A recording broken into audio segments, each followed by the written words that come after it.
Let's be honest. How many times have you finished a great book, watched an amazing documentary, or learned something valuable, only to forget most of it a few days later? Most people think they just have a bad memory. But what if I told you the real problem starts much earlier, with the way you pay attention? And if I could give you just one habit that would help you remember more of what you learn, it wouldn't be a complicated memory technique or some productivity app. It would be a habit that's more than 500 years old. One that Leonardo da Vinci practiced almost every single day. What's even more surprising is that modern psychology now explains exactly why it worked, in language he never had access to. In this video, I'll show you the habits that helped Leonardo develop one of the most remarkable minds in history. More importantly, I'll show you how to use those same principles to learn faster, remember more, and stop forgetting the things that actually matter. None of what follows is folklore dressed up as science. Every habit in this video comes straight from his own notebooks, in his own words, cross-checked against what cognitive psychology has since discovered about how memory actually works. The overlap is what makes this genuinely interesting. He had no lab, no journals, no peer review.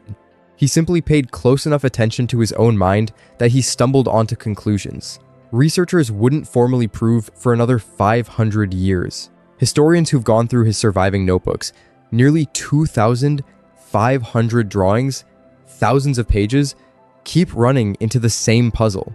No formal education, taught himself Latin in his 40s just to read scientific texts on his own terms, and somehow ends up with a memory sharp enough to produce one of the most original minds in human history. Not talent, not genetics, a set of habits. And every one of them is something you can start using today. Whether you're running a business, learning a new skill, or just trying to remember what you read last week instead of forgetting it by Thursday. You cannot remember what you never actually paid attention to. Most people think their memory is broken. It's usually not.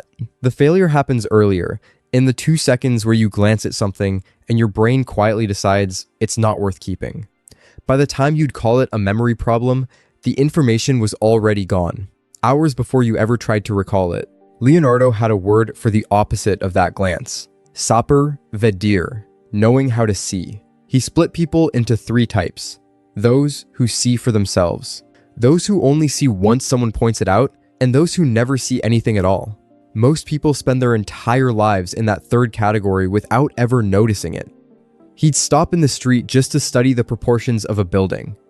Watch water curl around a rock for so long that people assumed something was wrong with him. He once spent an afternoon staring at the play of light through a window shutter, just to understand how a beam of sunlight behaves when it's forced through a narrow gap.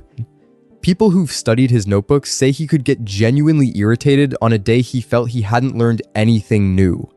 William James, centuries later, said the ability to voluntarily drag a wandering attention back again and again is the root of judgment, character, and will. Attention isn't a passive filter. It's a skill. Try this today. Pick one ordinary object, your coffee cup, a doorknob. Study it for 90 seconds like Leonardo would. Not a glance. Notice the shadow it casts. Notice one detail you've walked past 1,000 times. You're training the exact muscle that decides whether anything you learn today has a chance of surviving until tomorrow. Here's a strange detail most people never hear about him. Look at his original notebooks, and you'll find pages written entirely backward, right to left, the kind of handwriting you'd need a mirror just to read. For centuries, people assumed it was a genius hiding secrets. The real reason is far less dramatic. Leonardo was left-handed, writing with wet ink, and writing left to right would have smeared every word under his own hand. Mirror writing solved a practical problem, nothing more. But notice what that detail tells you about the man. Even something as small as the direction of his handwriting got studied, tested, and adjusted until it actually worked for him. Nothing about how he operated was left on autopilot, including the parts nobody was ever going to see. But here's where Leonardo did something almost nobody would ever think to do. His biographer Vasari described it like this: if Leonardo passed a stranger with an unusual face, a strange nose, wild hair, he wouldn't stop and sketch them there and then. He'd follow them, sometimes an entire day, studying that face the whole time. Only once he got home, hours later, with the person nowhere in sight, would he draw them from memory, as Vasari put it, as if they were standing right in front of him. The obvious move is to draw someone while the image is fresh. Leonardo did the opposite on purpose. That single choice goes against almost everything modern productivity culture tells you to do. Capture it immediately. Write it down before you forget. Leonardo would have told you that instinct is exactly what keeps your memory weak. Psychologists now call this desirable difficulty, a term coined by Robert Bjork. The version of learning that feels easiest, rereading your notes minutes after you took them, is usually the one that barely sticks. The version that feels harder, pulling something out of memory after a delay, with nothing to look at, is the one that actually rewires your brain to hold on to it. There's a name for that mechanism too: retrieval practice. Every time you drag information out of memory, instead of simply reviewing it, you widen the exact path that lets you find it again. So don't write everything down the second you learn it. Let 2 or 3 hours pass. Then try to reconstruct it, out loud or on paper, from memory only. You'll hit gaps? Good. Now you know exactly what to go back and fill in. If you just sat through a client call or a strategy meeting, resist the urge to type your notes immediately afterward. Wait until later in the day and rebuild the key points from memory first. Whatever you can't reconstruct is exactly what you actually missed the first time around.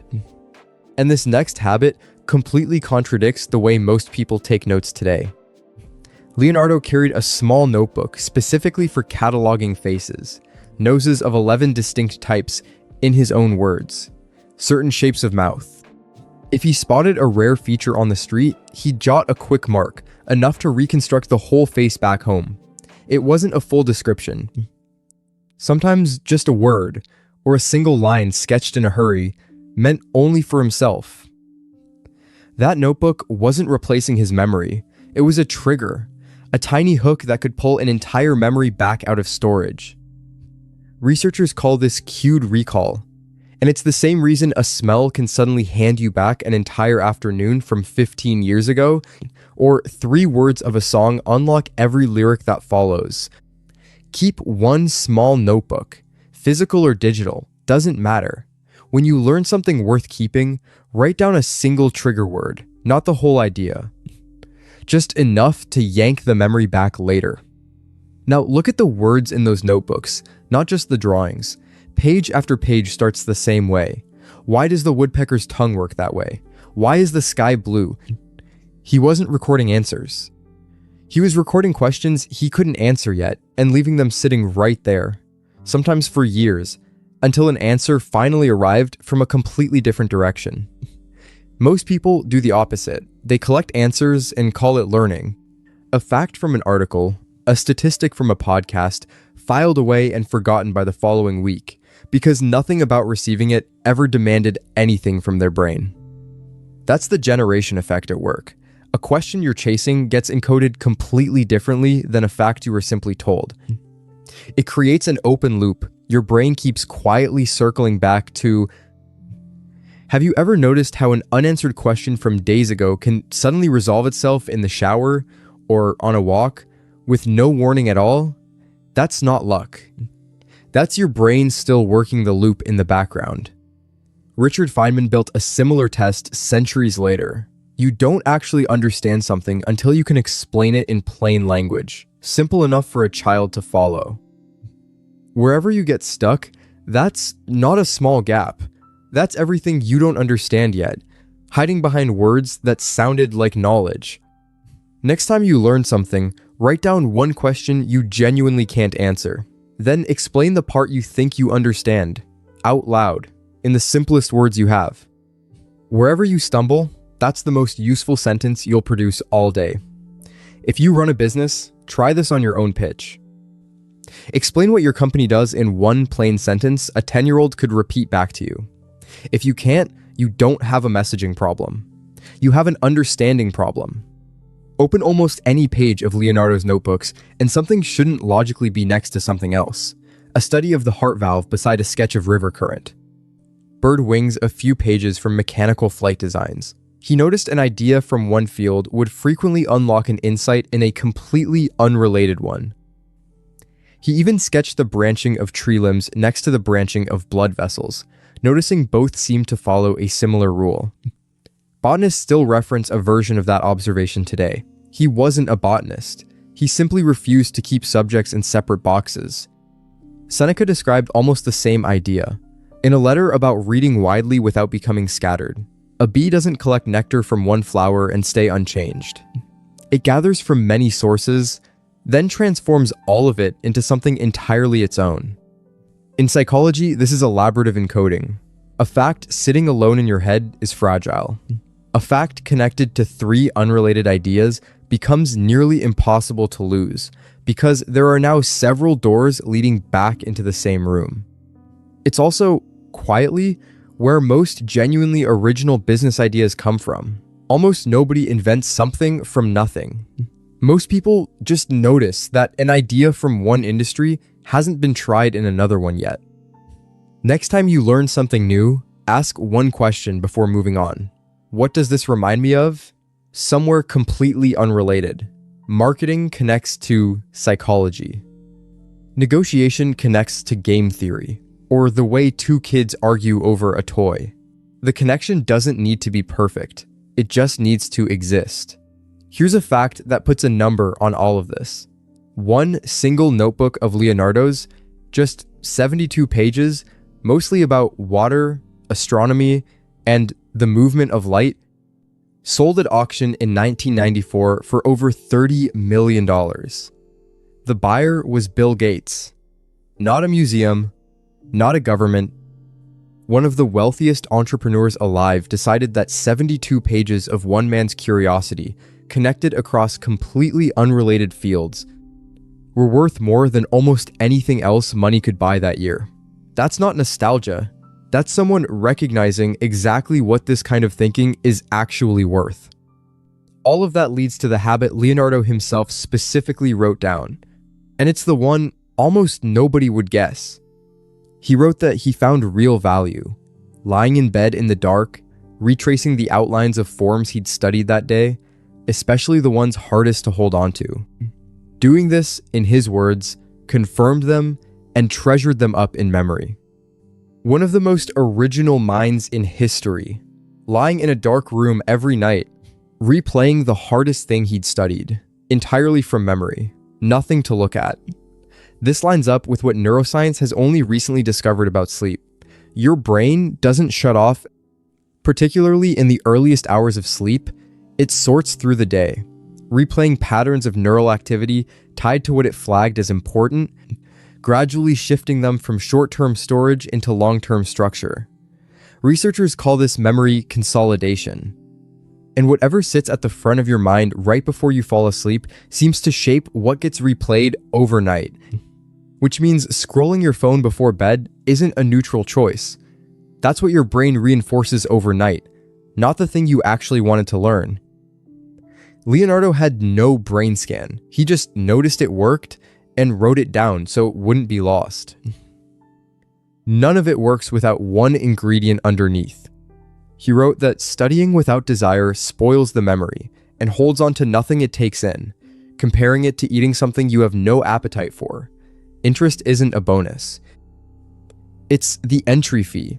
You can use every habit in this video perfectly and still forget everything if the thing you're studying never actually pulled your curiosity in the first place.